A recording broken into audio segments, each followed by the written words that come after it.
জয়পুরহাটে যে রেস্টুরেন্টে নেই কোনো নেগেটিভ রিভিউগুলি কি অথেন্টিক, ফুড কোয়ালিটি কেমন, প্রাইস কেমন এবং রেস্টুরেন্ট লোকেশন কোথায় সেই সবকিছু নিয়ে থাকবে আজকের আমার এই ভিডিও। সো আসসালামু আলাইকুম and hello everyone, this is me Liza. Welcome back to my page Liza and more. আপনারা সবাই কেমন আছেন, কে কোথা থেকে আমার ভিডিওটি দেখছেন অবশ্যই কমেন্ট করে জানাতে ভুলবেন না। আজকে যে রেস্টুরেন্টে রিভিউ করব, the none other than the lounge cafe and restaurant Joypurhat. আপনারা অনেকে হয়তো বা এই রেস্টুরেন্টের রিভিউ দেখেছেন, আজকে আমি আপনাদেরকে অথেন্টিক রিভিউটাই দিব। রেস্টুরেন্টে এন্টার করলে দেখতে পাবেন খুবই কোজি, আলাদা আলাদা ডিজাইন করা, খুবই সাজানো গোছানো একটা রেস্টুরেন্ট। প্রতিটা কর্নার কিন্তু আলাদা আলাদা ভাবে ডিজাইন করা আছে, লাইক মনে হবে যে আপনি কোনো আলাদা আলাদা রেস্টুরেন্টে এসেছেন যদি প্রতিটা সাইডে আপনি পিকচার উঠান। খুব বেশি বড় না হলেও খুবই সাজানো গোছানো ছিমছাম একটা রেস্টুরেন্ট, যেটা আপনাকে অবশ্যই মুগ্ধ করবে। লাইক আমি বলতে পারি যে খুবই ছোটর মধ্যে এলিগেন্ট একটা রেস্টুরেন্ট। আমি যখন গিয়েছিলাম তখন আমি ছাড়া রেস্টুরেন্টে কেউ ছিল না, তাই ফাঁকা ফাঁকা ছিল। আমি সুন্দর করে বসে অনেক অনেক পিকচারও উঠিয়েছি,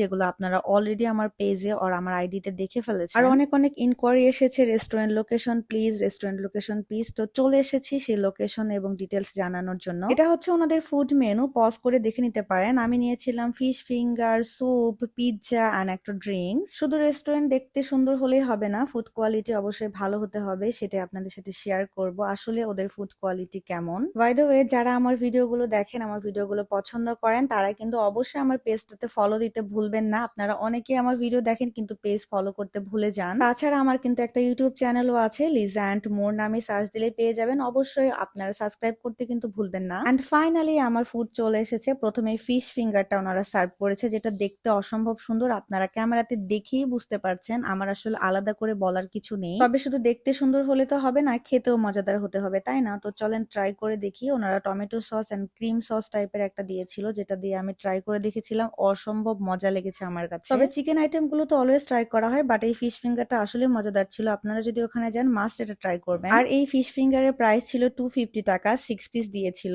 আমি সামনে থেকে ভিডিও নিচ্ছিলাম, আর এটা হচ্ছে আমার ভিডিওর বিহাইন্ড দ্য সিন। ফিশ ফিঙ্গারটা শেষ করতে করতে আমার স্যুপটা সার্ভ করে দিল, যেটা দেখতে আসলে মজাদারই লাগছে। জানি না খেতে কেমন হবে, চলেন ট্রাই করে দেখি। সেই সাথে আমি যে ড্রিঙ্কসটা নিয়েছিলাম ওটাও সার্ভ করে দিয়েছে, যেটা দেখতে অসম্ভব সুন্দর। এটা হচ্ছে লেমন মেইন, যেটার প্রাইস ছিল 140 টাকা। দেখতে যেমন সুন্দর, খেতেও অনেক মজাদার ছিল। এটা মনে হচ্ছিল যে লেমনের যে স্কিনটা থাকে সেটাকে ব্লেন্ড করে এটার মধ্যে মিক্সড করে দিয়েছে, অনেক মজাদার ছিল। খুবই রিফ্রেশিং একটা ড্রিঙ্ক। আর লেমন তো আমার অনেক পছন্দ, এমনিতেও লেমন জুস আমার অনেক ভালো লাগে। আর এটার ছবি তুলেছিলাম, ছবিটা অনেক অনেক পছন্দ করেছিলেন সবাই, অনেক ইনকোয়ারি করছিলেন যেটা কোথাকার। বাই দ্য ওয়ে, এখন আমরা স্যুপটা ট্রাই করে দেখবো। দেখতে তো ভালোই লাগছে, উপরে একটু ধনিয়া পাতা দিয়েছিল, but to be honest chicken and mushroom দুটাই অনেক কম ছিল। আমরা নিয়েছিলাম ক্রিম অফ মাশরুম স্যুপ, যেটার এক বাটির প্রাইস ছিল 180 টাকা, বাট মাশরুম অ্যান্ড চিকেন দুটাই অনেক কম ছিল, বাট খেতে অনেক মজাদারই ছিল। অ্যান্ড লাস্টলি ট্রাই করলাম পিজা। এটা ছিল পেপারনি পিজা, মিডিয়াম সাইজ, 600 টাকা। আমার কাছে মোটামুটি ভালো লেগেছে, এভারেজ, আমি আহামরি কিছু বলবো না। আমি শিওর আপনি এখানকার ফুড ট্রাই করলে নেগেটিভ রিভিউ দিতে পারবেন না। আর এই রেস্টুরেন্টের লোকেশন ছিল বাটার মোড়, দ্বিতীয় তলা, দি লাউঞ্জ ক্যাফে অ্যান্ড রেস্টুরেন্ট। আর সন্ধ্যার পরে